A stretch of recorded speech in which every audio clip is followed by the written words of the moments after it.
तो ये क्वेश्चन करते हैं, two bodies each of mass m are kept fixed with a separation of 2l.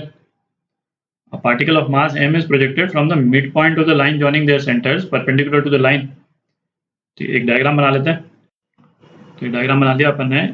ये दो पार्टिकल्स हैं, दो बॉडीज, मास m है इनका। इनके मिड पॉइंट पे एक मास m अपन ने रखा है। ये डिस्टेंस जो है वो l है और ये डिस्टेंस भी l है ना। दोनों बॉडीज के बीच में टोटल डिस्टेंस 2l दे रखा है, 2l। अच्छा, अब ऑप्शंस देखते हैं। तो ऑप्शंस में क्या दे रखा है, एक तो minimum initial velocity of the mass m to escape the gravitational field of these two bodies. ठीक है, उसके तीन ऑप्शन दे रखे हैं, तीनों में से कोई एक करेक्ट है। तो ये अपन पहले भी कर चुके हैं कि जिन भी सिचुएशंस में अपने को एक सिस्टम ऑफ बॉडीज के ग्रेविटेशनल फील्ड से एस्केप कराना है किसी बॉडी को, तो हम उसको किस तरह से विजुलाइज करते हैं, है ना। एक वेल के फॉर्म में विजुलाइज करते हैं, है ना। तो एक बना ही लेते हैं। ये अपन ने एक क्वेश्चन में किया था पहले भी। तो एक बार एक वेल बनाते हैं जरा। तो हम इस सिचुएशन को किस तरह से विजुलाइज करते हैं, जिस पार्टिकल को हमको एस्केप कराना है उसको हम विजुलाइज करते हैं कि वो इस वेल के अंदर है ना, वेल के बॉटम पे है।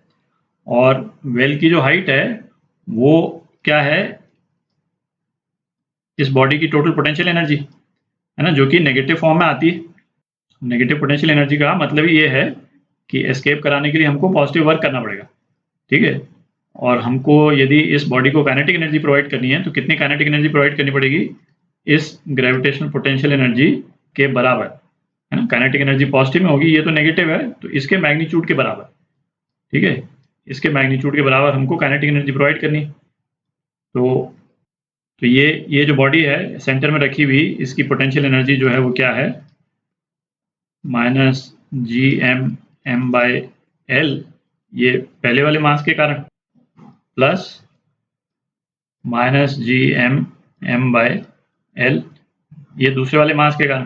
कितना हो गया, -2gmm/l। ठीक है, तो ये पोटेंशियल एनर्जी है और नेगेटिव में इसीलिए आती है कि एक तरह से बाइंडिंग एनर्जी है। ठीक है, इससे एस्केप करने के लिए हमको वर्क करना पड़ता है, पॉजिटिव वर्क करना पड़ता है। तो हमको जो काइनेटिक एनर्जी रिक्वायर्ड है वो कितनी रिक्वायर्ड है, इस पोटेंशियल एनर्जी का मैग्नीट्यूड बेसिकली, तो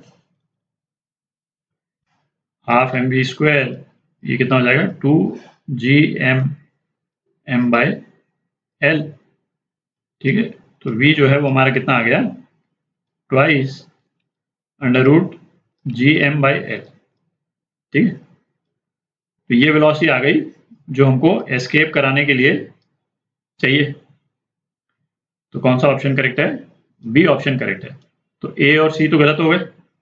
अब डी पार्ट देखते हैं जरा, थोड़ी जगह बना लेते हैं। तो अब डी पार्ट देखते हैं। The energy of mass m remains constant. Mass m की जो एनर्जी है वो किसका कॉम्बिनेशन है, उसकी पोटेंशियल एनर्जी और उसकी काइनेटिक एनर्जी का कॉम्बिनेशन है किसी भी पॉइंट ऑफ टाइम पे। अच्छा, इसमें जैसे वर्क पावर एनर्जी वाला जो चैप्टर था उसमें अपन ने एक वीडियो किया था, कंजर्वेशन ऑफ मैकेनिकल एनर्जी। और मैकेनिकल एनर्जी क्या थी, किसी भी पार्टिकल की potential energy plus kinetic energy का सम टोटल जो है वो उसकी मैकेनिकल एनर्जी होता था। तो वहां पे अपन ने क्या डिराइव किया था कि यदि किसी भी पार्टिकल पे केवल कंजर्वेटिव फोर्स एक्ट कर रहा हो, है ना, ओनली कंजर्वेटिव फोर्स। अच्छा, कंजर्वेटिव फोर्स और नॉन कंजर्वेटिव फोर्स क्या होते हैं काफी डिटेल में अपन डिस्कस कर चुके हैं वहां पे, दोबारा डिस्कस नहीं करेंगे। तो कंजर्वेशन ऑफ मैकेनिकल एनर्जी का जो कॉन्सेप्ट है उसको सीधा यूज कर लेंगे। तो वहां अपन ने डिस्कस किया था कि यदि किसी पार्टिकल पे केवल कंजर्वेटिव फोर्स एक्ट करे तो उस पार्टिकल की टोटल एनर्जी जो है वो कंजर्व रहती है, और इस चीज को प्रूव किया था अपन ने वहां पे। ठीक है, चूंकि इस वाले केस में इस पार्टिकल पे जो फोर्स एक्ट कर रहा है वो कौन सा फोर्स है, ग्रेविटेशनल फोर्स एक्ट कर रहा है। ठीक है, ये वाली बॉडी उसको इस तरफ खींच रही है, ये वाली बॉडी इसको इस तरफ खींच रही है, उसके अलावा तो कोई फोर्स नहीं है इस पे। और ये बीच वाला मैंने नेट फोर्स बनाया इस डायरेक्शन में। तो चूंकि इस वाले केस में केवल कंजर्वेटिव फोर्स एक्ट कर रहे हैं, इसलिए इस पार्टिकल की टोटल मैकेनिकल एनर्जी कांस्टेंट रहेगी थ्रू आउट। ठीक है, इसका प्रूफ आप उस वाले वीडियो में जाकर के देख सकते हैं। तो डी पार्ट भी करेक्ट है। तो ये आपके आंसर।